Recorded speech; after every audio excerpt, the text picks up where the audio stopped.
मार्च 2003 में एफबीआई ने एक 44 साल के आदमी एंड्रू कार्लसन को अरेस्ट किया। अखबार में रिपोर्ट किया गया कि ये बंदा हद से ज्यादा लकी था। इसने 2 हफ्ते के अंदर अंदर $800 इन्वेस्ट किए और वो $350 बिलियन बन गए। एफबीआई को शक हुआ कि यहाँ पर कोई तो स्कैम हो रहा है या फिर कोई फ्रॉड किया जा रहा है। जब एंड्रू से सवाल जवाब किए गए, उसने जवाब दिया, मैं एक टाइम ट्रेवलर हूँ, मैं 250 साल फ्यूचर से आया हूँ। मुझे पता था यहाँ पर कौन सा स्टॉक ऊपर जाएगा और नीचे आएगा और मैंने सोच समझ कर इन्वेस्ट किया था। एफबीआई सुनकर हैरान हो गया। एफबीआई को ये लगा कि ये बंदा झूठ बोल रहा है। एफबीआई ने सोचा कि हम प्रूव करके दिखाएंगे कि ये बंदा झूठ बोल रहा है। इसके बारे में और इन्वेस्टिगेशन की गई तो पता लगा दिसंबर 2002 से पहले कार्लसन का कोई रिकॉर्ड नहीं था। इससे भी ज्यादा हैरान कर देने वाली बात ये थी, 3 अप्रैल को कार्लसन को कोर्ट में आना था, मगर अचानक से वो गायब हो जाता है और इसके बाद उसका कुछ पता नहीं चलता। क्या वो सही में टाइम ट्रैवलर था और क्या टाइम ट्रैवल सही में पॉसिबल है या फिर ये सिर्फ मूवीज पे दिखाया जाता है। इस वीडियो में हम लोग टाइम ट्रैवल के कॉन्सेप्ट को समझेंगे, वो भी साइंस की मदद से।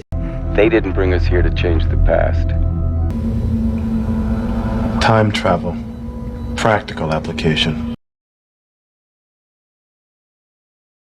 साल 1895 में राइटर H.G. वेल्स ने एक नॉवल लिखा था द टाइम मशीन नाम से। इसी के बाद ही टाइम मशीन वर्ड पॉपुलर हुआ। एक ऐसी मशीन जो कि आपको टाइम में आगे या पीछे लेके जा सकती है, जिसकी मदद से आप टाइम ट्रेवल कर सकते हैं। वैसे तो ये नॉवल साइंस फिक्शन थी, मगर इसी से इंस्पायर होकर कई फिलोसोफर टाइम ट्रेवल के बारे में सोचने लगे। टाइम ट्रेवल पे न सिर्फ सीरियस रिसर्च पेपर लिखे गए बल्कि बहुत सी मूवीज भी बनाई गई। देखा जाए तो टाइम ट्रेवल 2 टाइप्स के हो सकते हैं, फ्यूचर में टाइम ट्रेवल करना या फिर पास्ट में टाइम ट्रेवल करना। पहले फ्यूचर की बात करते हैं। फ्यूचर में टाइम ट्रेवल करने की जो साइंटिफिक एक्सप्लेनेशन है वो आई है एल्बर्ट आइंस्टाइन की थ्योरी ऑफ स्पेशल रिलेटिविटी से। एल्बर्ट आइंस्टाइन ने ही सबसे पहले टाइम डायलेशन का कॉन्सेप्ट दिया। इससे पहले ये माना जाता था कि टाइम एक कांस्टेंट चीज है, चाहे आप अर्थ पर हो, मार्स पर हो या फिर ब्लैक होल के करीब, टाइम आपके लिए सेम रहेगा। न्यूटन के अकॉर्डिंग अगर आप स्पेस पे किसी भी स्पीड पे जा रहे हो, आपके लिए टाइम हमेशा सेम रहेगा। एल्बर्ट आइंस्टाइन वो पहले इंसान थे जिन्होंने कहा असल में टाइम रिलेटिव होता है। टाइम एक नदी की तरह होता है। जिस तरह नदी का बहाव ज्यादा या तेज होता है, इसी तरह टाइम भी है। कभी इसका फ्लो तेज हो जाता है, कभी स्लो, और टाइम डिपेंड कर रहा होता है स्पीड और ग्रेविटी पर। एल्बर्ट आइंस्टाइन ने कहा था कि टाइम को आप स्पीड अप या स्लो डाउन कर सकते हैं, या स्पीड चेंज कर दी जाए या ग्रेविटेशन फोर्स चेंज कर दिया जाए, और इसी चीज को कहा जाता है time dilation. Basically time dilation 2 तरीकों से हो सकता है। पहला है स्पीड की वजह से। अगर आप एक ऐसे ऑब्जेक्ट पे बैठे हो जो बहुत ज्यादा स्पीड से चल रहा हो, जैसा कि कोई रॉकेट या प्लेन, यानी जो ऑब्जेक्ट जितनी ज्यादा स्पीड से जाएगा उसके लिए टाइम उतना ही स्लो हो जाएगा। इसको अगर मैं प्रैक्टिकल एग्जांपल से समझाऊं, सपोज करो आपके पास 2 क्लॉक है। एक क्लॉक को मैं अपने पास रख लेता हूँ या जमीन पर ही, दूसरी क्लॉक को मैं आपके साथ एक एरोप्लेन में भेज देता हूँ। वो एरोप्लेन पूरे अर्थ का एक चक्कर लगाता है और फिर वापस जमीन पर आ जाता है। अगर हम इन 2 क्लॉक को कंपेयर करेंगे, पहले इन दोनों क्लॉक पे सेम टाइम दिख रहा था, लेकिन अब जिस क्लॉक को आप एरोप्लेन में लेके गए थे उसका टाइम नैनो सेकंड पीछे होगा उस क्लॉक से जो आपके पास है। दोनों क्लॉक्स आपको सेम टाइम नहीं दिखाएंगी क्योंकि एक क्लॉक ज्यादा स्पीड से ट्रेवल कर रही थी। तो इस पे काइनेटिक टाइम डायलेशन हुआ। देखा जाए तो हम एक ऐसा रॉकेट बना सके जो लाइट की स्पीड से ट्रेवल कर सके, और कोई इंसान उस रॉकेट पे बैठ जाए और वो इंसान 10 साल तक स्पेस पे रहे उसी रॉकेट में, तो जब वो जमीन पर वापस आएगा, जमीन पर जो उस इंसान को टाइम दिखेगा वो 9000 साल बाद का होगा। इसका मतलब ये है कि अगर आप फ्यूचर में टाइम ट्रेवल करना चाहते हो तो आप कर सकते हो, मगर मसला ये है आपको एक ऐसा रॉकेट चाहिए होगा जो लाइट की स्पीड से ट्रेवल कर सके। लेकिन आज के दिन एक ऐसा रॉकेट बनाना बहुत मुश्किल है। इसके अलावा एक और तरीका भी है टाइम डायलेशन का जो आइंस्टाइन ने बताया था, और वो तरीका है ग्रेविटेशन फोर्स का यूज करके। जैसे स्पीड पर चलने से टाइम डायलेशन होती है, वैसे ही ग्रेविटी से भी टाइम डायलेशन होती है। जहाँ पर ज्यादा ग्रेविटी वहाँ पर उतना ही टाइम डायलेशन। ग्रेविटी की वजह से जो टाइम डायलेशन होता है, इसको आप समझ कैसे सकते हो, इसके लिए आइंस्टाइन ने कहा था, इमेजिन करो एक पेस्ट टाइप का फैब्रिक या फिर एक तरीके का मैथ सा इमेजिन करो, जैसा इस वीडियो में आप देख रहे हो। इस पर आप बॉल्स रख दो। इन बॉल्स को आप प्लेनेट समझ सकते हो। जितनी बारी एक बॉल होगी उतना ही ये मैच नीचे की तरफ जाएगा।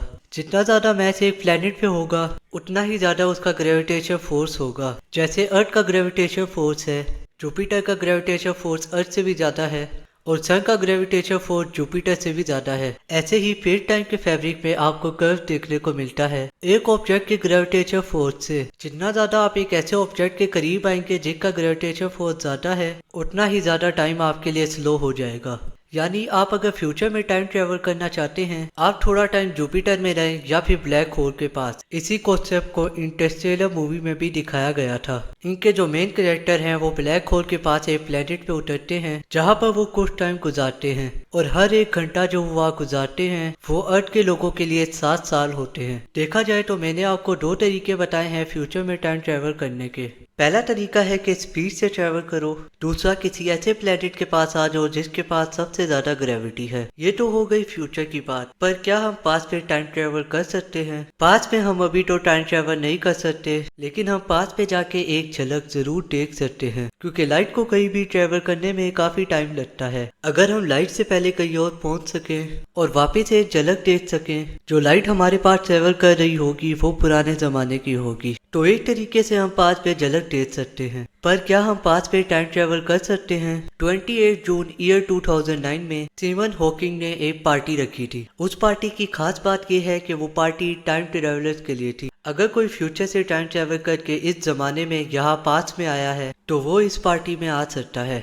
मगर इस पार्टी में कोई भी नहीं आया था। आइंस्टाइन की जो थ्योरी ऑफ रिलेटिविटी है वो पास्ट में टाइम ट्रेवल करने को मना नहीं करती। आइंस्टाइन ने कहा था कि अगर इस स्पेस टाइम के मैच में अगर इतनी ग्रेविटेशन फोर्स लगा दी जाए कि ये जो बॉल आप देख रहे हो ये बिल्कुल ही नीचे गिर जाए और इस मैच को फाड़ के दूसरी तरफ से निकल जाए, तो एक तरीके का वर्म होल क्रिएट हो जाएगा और उस वर्म होल का यूज करके हम पास्ट में भी जा सकते हैं। मगर ये करने के लिए बहुत ज्यादा ग्रेविटेशन फोर्स चाहिए होगी, जो कि एक ब्लैक होल में ही हो सकती है। तो ओवरऑल देखा जाए तो पास्ट में टाइम ट्रेवल करना तो अभी मुश्किल है, पर फ्यूचर में टाइम ट्रेवल जरूर कर सकते हैं। और जो मैंने आपको एंड्रू कार्सन की स्टोरी बताई उसका क्या? जो वीडियो के शुरू में मैंने आपको स्टोरी बताई थी जो पब्लिश की गई थी एक न्यूज़पेपर में, मगर बाद में पता चलता है कि ये एक फेक स्टोरी थी। अगर आपको मेरी ये वाली वीडियो पसंद आए और ऐसी ही और भी वीडियो देखना चाहते हैं तो चैनल को सब्सक्राइब करना और वीडियो को लाइक करना मत भूलिएगा।